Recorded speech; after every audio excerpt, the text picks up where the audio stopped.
What's going on? What's going on? This is Clarence Jr. We're not going to be here too long today, but we are going to touch on a few things. Now, just to get this out the way, this is going to be fun and lighthearted, but we do need to talk about it. And we're going to get the content. So just be clear on that. But there are two things that took place yesterday in reference to Bowie State football that I just couldn't let slide. So, in a fun way and a non combative way, we are going to address two things, two egregious things that took place in regards to Bowie State football, right? So, I'm going to start off with this list. Now, before I get into the list, let me give you the history and the background of how this whole thing even took place in the first place. So, I would say maybe about 10 days ago, maybe even more than that, a list came out and they were ranking Division I HBCU football programs. So they were like Blue Bloods, Tier 1, Tier 2, et cetera, et cetera. That caused a firestorm, of course. Then recently, Stephen Gaither at HBCU Game Day, he made a list of Division II and I guess slash NAIA football tiers. And listen, I'm as objective as one can be in regards to one school. However, when I saw the list and who was on there ahead of Bowie State, I said, "Oh no, sir, no, sir, we can't allow this." So I'm going to go ahead and go to the list. And quite frankly, initially, I'm objective, I'm fair. I'm like, okay, that makes sense. That's accurate. I'm cool with it, right? Initially, right? So here we go. Let me make this part bigger. So here we go. Blue Bloods, the most historically dominant and iconic Division II HBCU programs. Tuskegee, yes, got to give them that. 30 conference titles, 13 national titles, right? 128 seasons. They've been playing football almost since the beginning, right? Then we have Virginia State, 118 seasons, 12 championships. Then we have Virginia Union, 123 seasons, 12 championships, right? No argument there, no refuting that. It is what it is. All three of these schools have double digit championships, a winning percentage of over 60%. Can't debate it, can't argue it. Over 100 seasons. Can't argue it, can't debate it, right? Then we go to Tier 1, Winston-Salem State. I'm like, okay, 12 championships, once again, double digits, 80 plus seasons, winning, over 500 winning percentage. Got it. Albany State. I don't know a whole lot about Albany State because they in the SEAC. I'm CIAA. But okay, look, 76 seasons, 60% win percentage, 15 titles, conference titles. I'm like, okay. I'm going to skip this one for now. Fort Valley State, 79 seasons, almost a 60% win percentage, and 12 conference championships. 12 conference championships, almost 80 seasons. Okay, cool. This is the one that I said, no, sir, we cannot do that. Central State. If you look at Central State, you say, oh, look, 93 seasons. Okay, that check mark right there. And then you see the win percentage, 55%. And then you see 8 national titles. You go, okay. Here's the thing, though. Every single school that we have referenced on this list so far has spent the majority. Matter of fact, I'm not even going to do that. Every single school that we have referenced on this list so far, not only do they have a long history of playing football since the beginning of black college football, but they also have multiple championships at the D2 level. That's the issue. Every single school mentioned so far, except for Central State, can say, look, we have won double-digit championships within one of these historic HBCU conferences, the SEAC or the CIAA. Central State cannot say that. All of Central State's championships and success comes from the NAIA, which is cool. Shout out to them. But when we're comparing these programs, and all the programs so far have a long Division II track record and history and success, and one school does not, it's like, now, what we doing here? That's the only thing. Because I'm going to go back to the list again. Tier 1, these are all Division II HBCU programs, either in the SEAC or the CIAA. They have all won championships, multiple, in the SEAC or the CIAA. You go to this list, everybody except for one has multiple championships in the SEAC or the CIAA, right? And if you don't believe me, let me go ahead and show you this. Because I said, let me do my research before I start talking, right? So I said, let me pull up the history of the SEAC. And let me see who's won all these SEAC championships, right? So here we go. Let me see if I need to make this a little bit bigger. Yeah, I'll make it a little bit bigger so we can all see what we're looking at here, right? So here we go. SEAC, all-time football champions. The SEAC has been playing football since 1913. We see Fisk, we see Morehouse, Tuskegee, Talladega. We see Fisk again. We see a whole lot of Tuskegee. We see Clark. We see Morris Brown 5 or 6 times. We see Alabama State before they went to the SWAC. We see FAMU before they went to the MEAC and then to the SWAC. Morris Brown again. A whole lot of FAMU here. Whole lot of FAMU. Alabama State again. Alabama A&M. So as you can see right here in the latter part of the 60s, the SEAC crowned 2 champions, Division A and Division B. So we see Alabama A&M, Alabama State, FAMU, Tuskegee. We see that. Then you go to the 70s. They have a Division II and a Division III champ. We see Tuskegee. We see Fort Valley State. Fort Valley again. Fort Valley, Bethune-Cookman, Clark. Fisk again. Fort Valley again. Bethune-Cookman, quite a few championships. Clark winning quite a few championships back in the day. Alabama A&M. Look, Morehouse up in here with some championships. Lane, Knoxville, a couple of times. Miles, Albany State, Knoxville again, Albany State, Alabama A&M. 1990 looks like it's like a 5-way tie. 90, look, early 90s, Albany State, like 5 straight. Tuskegee back again, 4 and 5 years. Albany State, another 4 straight. Tuskegee, another 3 straight. Albany again. Miles, another Tuskegee, another Albany, another Tuskegee, another Miles. Fort Valley, another Tuskegee, 2 miles back to back. Albany again. We know about recently with Benedict, and then we see Miles again. There was one school. We just went through the entire history of the SEAC, going all the way back to 1913. We've seen Knoxville, we've seen Fisk, we've seen Talladega, Alabama State, Alabama A&M, FAMU. We've seen all kinds of schools. One school we did not see, not one single time, was who? I'm going to ask that again.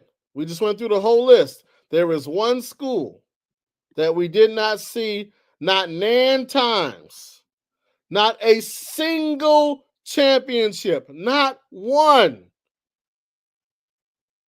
I'll give you a hint. They're on this page right here. They're in the middle of this page right here. One school that if we go through every single SEAC champion since 1913 and every single CIAA champion since whenever we started, if we go through every single MEAC champion, every single SWAC champion, those are the four HBCU conferences, Division I and Division II. There is one school that you will not see anywhere on any list winning any championship ever. I'm going to say that again. Ever. What school is that? Mind you, this is the tier 1 list. Legacy rich programs with long-term relevance and success across multiple eras.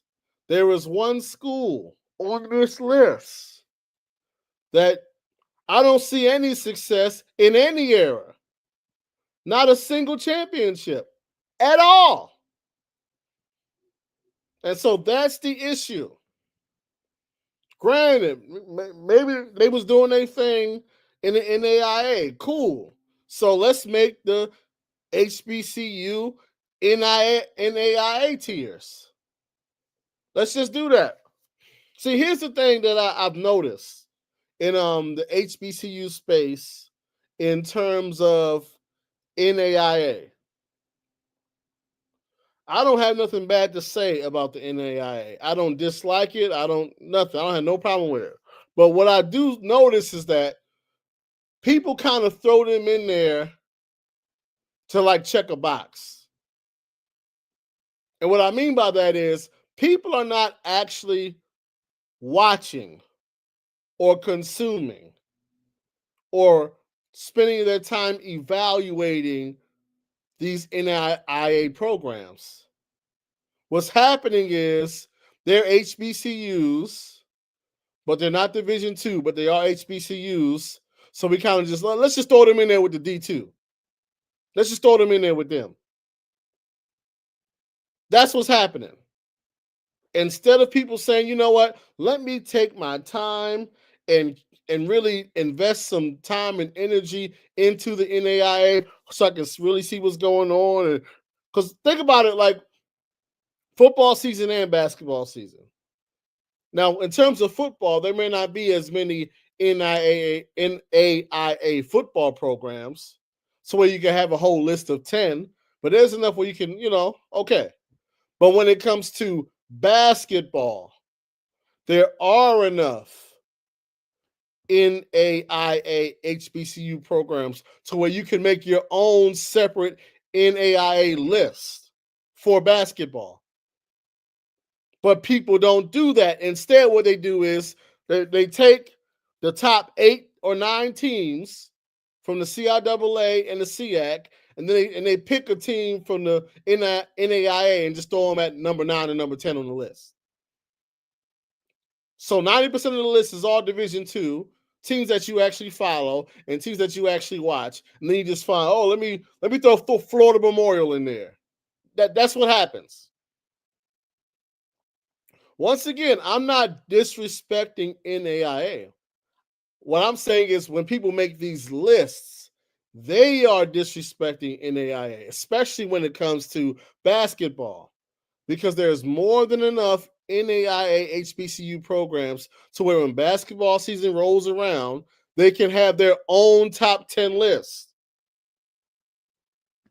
Instead of just saying, okay, I'm going to pick 8 Division II HBCUs, and let me just, what's the biggest name in NAIA? Let me just throw them at number 9 and number 10.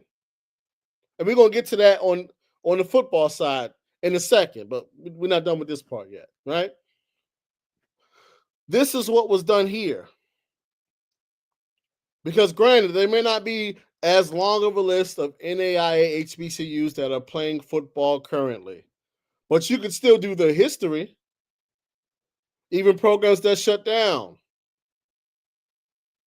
You can find enough schools to make a list, past and present.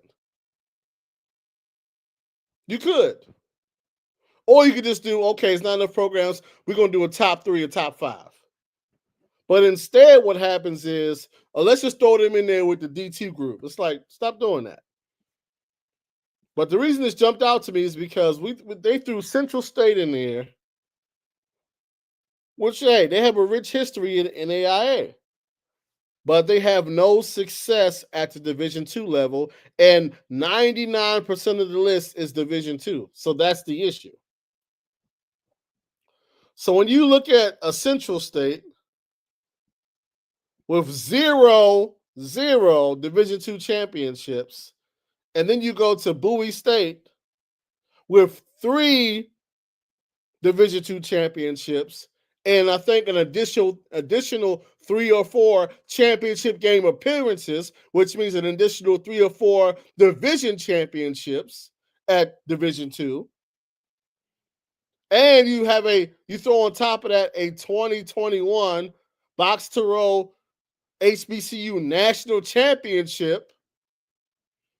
There is no logical there's no logical way you can place Central State over Bowie State. And as a matter of fact, you can't put Central State over Miles.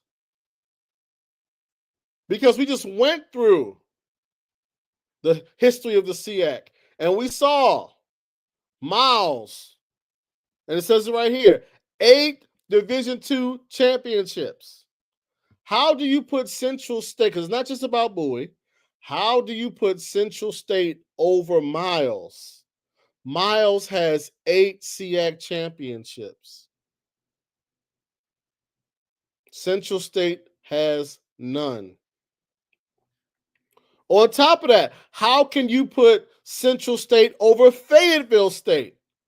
Fayetteville State is also around 90 seasons. They also have, my bad, they also have 4 championships and another 4 championship game appearances, which means another 4 or 5 division championships compared to 0. And so that was my issue with that. Not only can you not put Central State over Bowie State, you can't put Central State over Fayetteville State or over Miles. Or Shaw. Shaw has 5 CIAA champ. Like, you can't put them over nobody. Only thing with Shaw is they only have 38 seasons. That is a low total. But still, 5 championships is 5 championships. Like, come on now.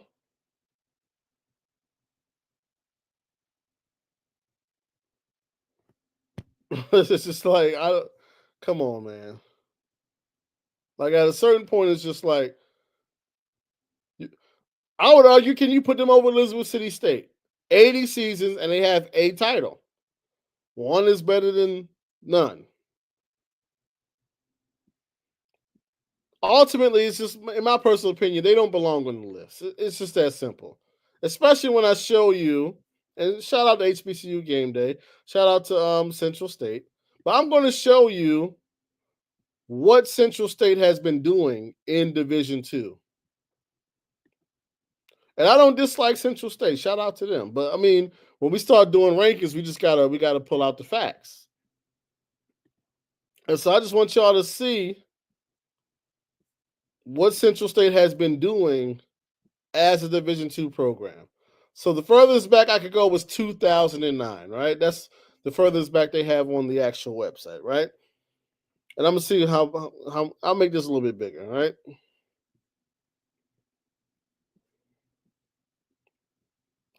(2009), and at this time they weren't even in the SEAC. I don't know what conference they were in, but 2009 they went 1-10. 2010 is weird. You can't really see the schedule. I don't know why. I don't know. 2011, they went 1-10 again. 2012,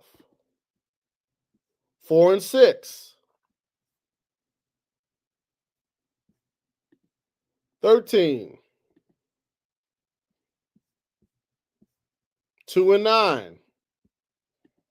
Now they okay. Now you see in the SEAC. There we go. SEAC. Not doing so well, but hey, 2-9. 14, 4-6. 15, 5-5. Oh, 500. That's the okay.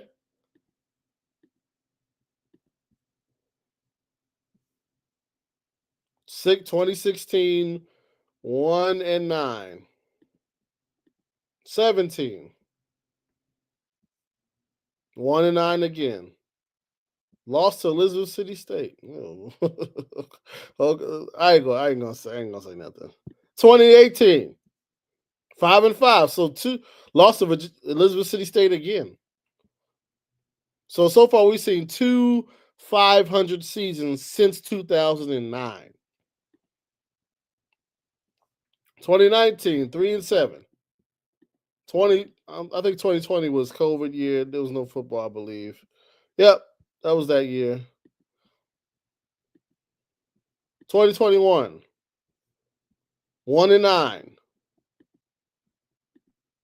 22, 3-7.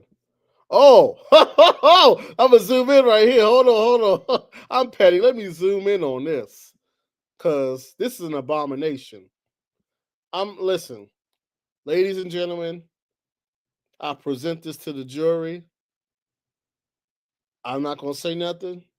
Y'all got eyes. Y'all can see. Y'all got college degrees. Y'all can read. Y'all see what it say. I'm not saying nothing. Listen. We've been going through Central State's football accomplishments since 2009. We have not seen a single winning season. We have seen two 500 seasons, and we do see we see this. We see this right here. We Hey, I'm not saying nothing. I'm just saying you see what I see. Shout out to Winston, okay? Shout out to Winston, Okay, okay, we off that. Okay. Now we go to 23. I think we know what that's going to look like. 500, 5-5. Check that out. So 500 seasons since 2009. Not one single winning season. Mind you, these are Division II stats. And almost every single team on the list was a Division II school. That's all I'm saying, man. Like, what is there? Like, I know we saw the list and we saw their record overall. What is their Division II win-loss record? What is that percentage? What's their overall record in Division II? Because if we're gonna put them that high, like, come on, man. Not just over Bowie, but over Fayetteville State, over Miles. Like, what we doing? But that wasn't the only piece of disrespect I saw. The last piece, it was egregious. I saw a preseason top 10 list. Division II / NAIA. There we go with that again. A preseason Division II / NAIA top 10 list. And I couldn't believe my eyes when I saw this list. I mean, like, and once again, let me just say this. First of all, the majority of preseason lists are guesswork for the most part because no games have been played in this transfer portal. So there's already that. But then on top of that, most of these lists are Guesswork. When I say these lists, I mean lists that compile and composed of all schools, right? So if you say I got a Division 1 HBCU top 10 list, it's for the most part, in my opinion, it's going to be mostly guesswork. Because I don't think people are sitting when they make these lists. I don't think people are actually sitting down watching a whole bunch of these SWAT games and the MEAC games and the OVC game and the CAA games. I don't think people are actually sitting down watching all of these games. And I'm not saying you got to watch every single game. But what I am saying is on a given Saturday, there'll be what? 5 SWAT games, if not 5 or 6 SWAT games. There'll be 4 or 5 MEAC games. Then, of course, you got the 1 OVC game and the 2 CAA games. So you got about 13, 14 games a weekend. When people are making these lists, I could be wrong, but I do not believe they are watching even, let's say, 8 games. Because once again, you don't got to watch every game. But do I think they're watching 8 games a weekend? 8 HBCU football games? No, I don't.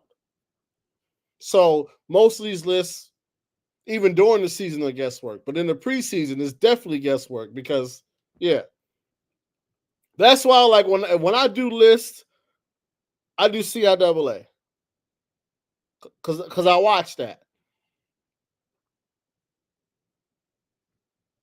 And so when we have this list right here, it's just like, what is this based on? I understand Johnson C. Smith, Virginia Union being high because of, what they did last year.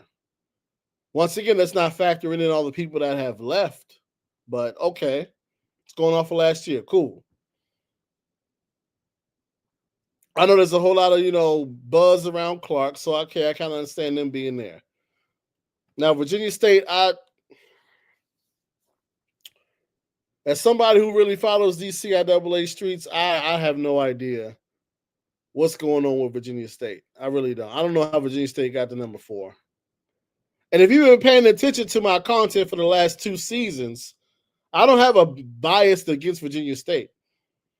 For the past 2 years, I've been one of the main people saying, hey, man, y'all rating Virginia State too low. Because I had higher expectations for Virginia State the past 2 years. Now, this year, looking at the roster, plus the comments that I've heard the coach make at Media Day, I have zero faith in Virginia State this year. That's a Virginia State. You can put me on the record right now. In 2025, Virginia State is a 500 football program. But I understand why they put them there because they were in the championship game. So, okay. Once again, I don't think we're looking at the rosters and the transfer portal and the graduates, but whatever. Albany State, I can't argue with Albany State because, hey, I haven't seen a whole lot of SEAC last year. I'm going to try to watch a lot more SEAC games this year. I'm going to try. We'll see. But it's enough CIAA games for me to watch, so we'll see if I get to it. All right. Winston-Salem. I mean, listen, based off of last season's results, I understand why Winston-Salem would be ranked right there. Miles won the championship and went to the playoffs, but they lost a lot of people. So I see why Miles is right there. Fort Valley, listen, SEAC, I don't know much about Fort Valley. But number 9 and number 10 is what really caught my attention. When you put out a Division II top 10 list and Shaw is at number 9, I really need to know the logic behind this. I really do. And I'm not even saying you got to put Bowie in the top 10. I think Bowie is in the top 10, but I'm not saying you got to. Because even if you don't put Bowie in there, what about Fayetteville State? What about, let's see, who's another school I think is going to be okay? Fayetteville State, I think, will be decent.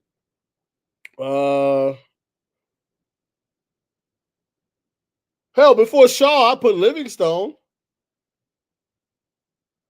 Like, what is the rationale behind putting Shaw in the top 10 other than Shaw's results from last year? The problem with that, though, is if you've been paying attention, Shaw and half the roster have migrated to Elizabeth City State. The coach is gone. The players hit the portal. They have a brand new first-time head coach who happens to be a Bowie State alumni. So I'm rooting for them, and we don't play them this year, so I hope they do well.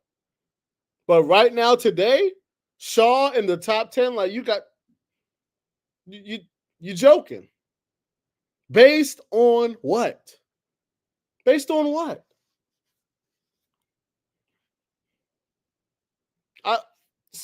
Seriously, based on what?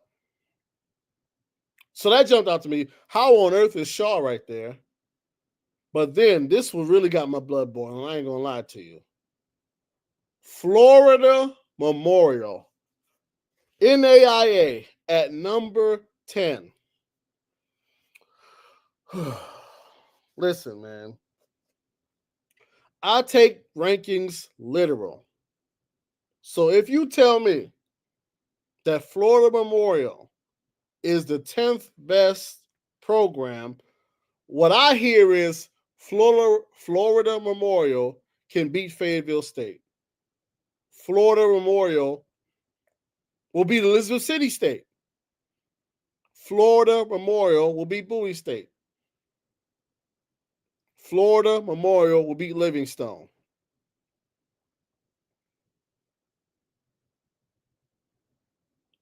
We don't believe you. You need more people. And this is what I mean by we make these Division II lists and then we say, oh, we want to be inclusive. And so let's just throw an NAIA school on the list at the bottom. There's no way. See, I'm about to crash out. Hold on. Let me calm down. Let me calm down. Man, I'm about to crash. Hold on, man. Let me calm down for a second. Let me get me a sip of water because I'm tripping right now, man. Hold on. Let me calm down.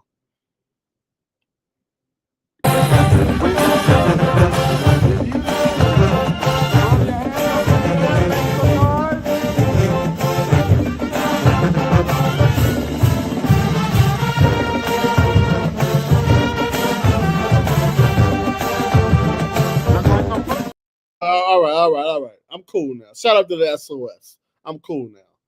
There's no way on earth that you telling me that you truly believe in your heart Florida Memorial can beat Bowie State. Florida Memorial can beat Fayetteville State.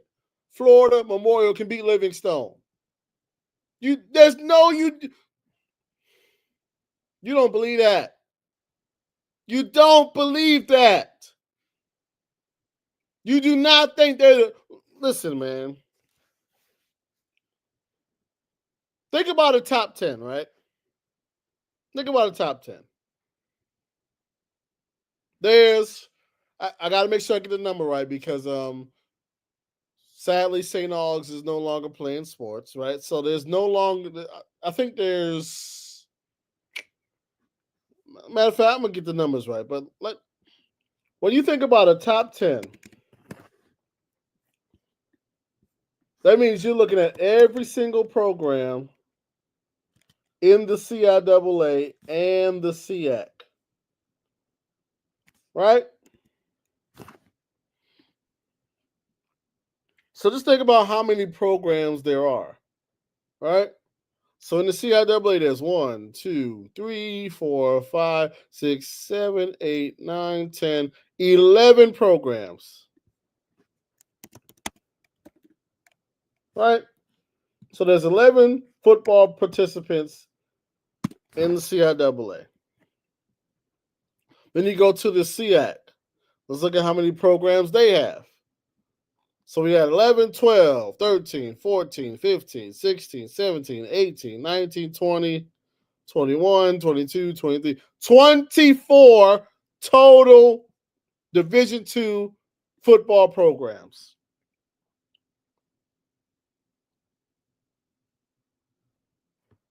I'm going to say that again. Between the CIAA and the SEAC, there are 24 Division II football programs. And so when I look at this list and I see Florida Memorial at number 10, what that says to me is that you believe Florida Memorial is better than the majority of the SEAC and the CIAA. That's what that says to me. Because you put them ahead of 14 of the 24 programs. So you're saying Florida Memorial right now today, this roster they have this year, is better than the majority of the CIAA and the SEAC. Raise your hand if that's what you believe. And make sure y'all hit the like button. Make sure you subscribe to the channel. But come on, man. Raise your hand if you believe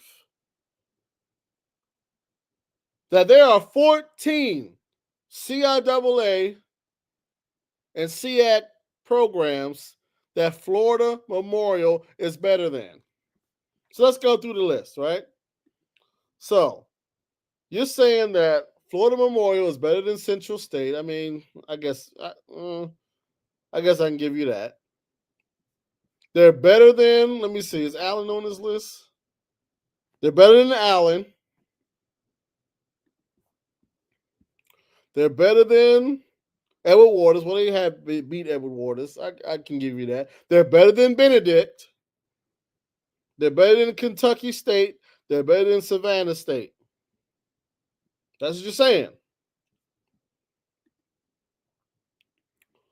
Then you go to the CIAA. You're saying they're better than Livingstone. They're better than Fayetteville State. They're better than Bowie State. They're better than Elizabeth City State. They're better than Bluefield. I mean, maybe. They're better than Lincoln. Maybe. But it's like, do you really believe that?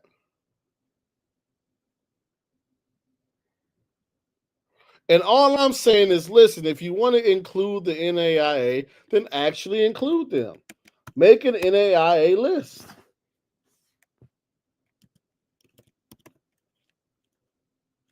I mean, I'm looking it up right now. I want to see how many NAIA HBCUs play football.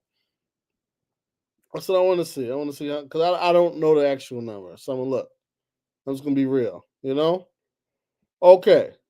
Let's see.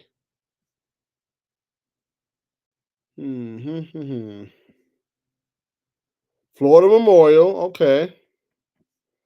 Langston University. I know they play football. That's 2. Uh,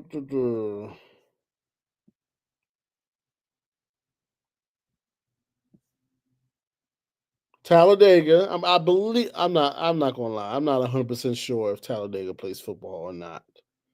Not sure.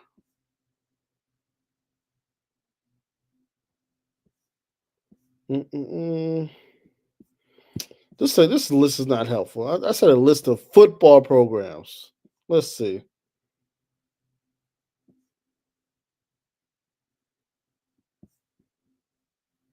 Here we go. I'm gonna go to HBCU Athletic Conference. Let's see. See if I can find. This is not very helpful either. I tell you that much.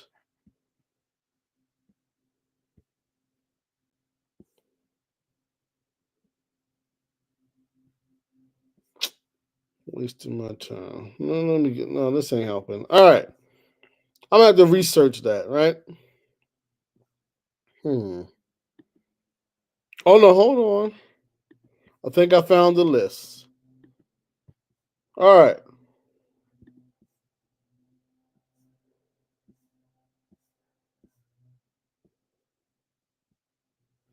Yeah, I got the whole list. Arkansas Baptist College. Was that one of the ones?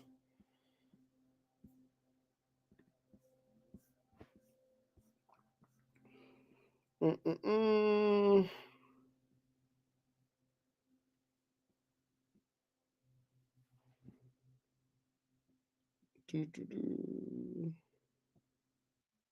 Florida Memorial. We knew that. So I believe that's 2 right there. Langston. That's 3.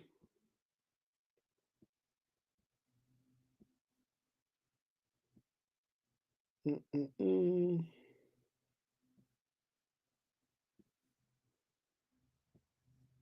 The point is,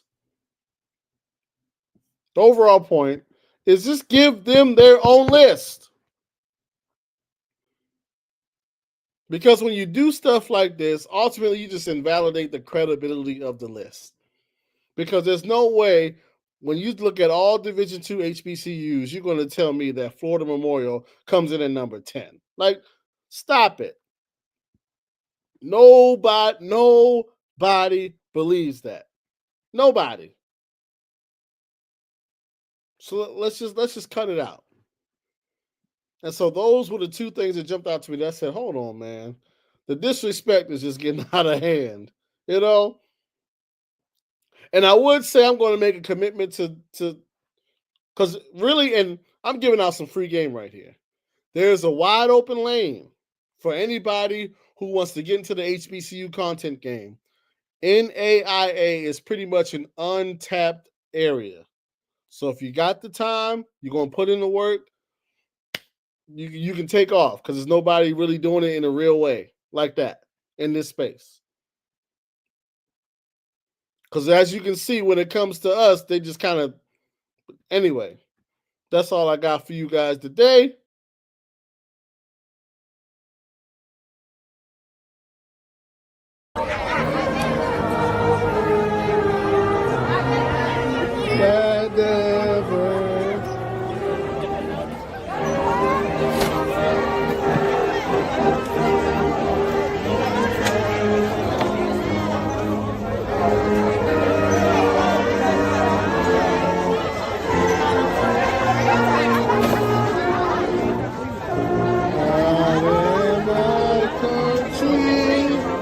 Bowie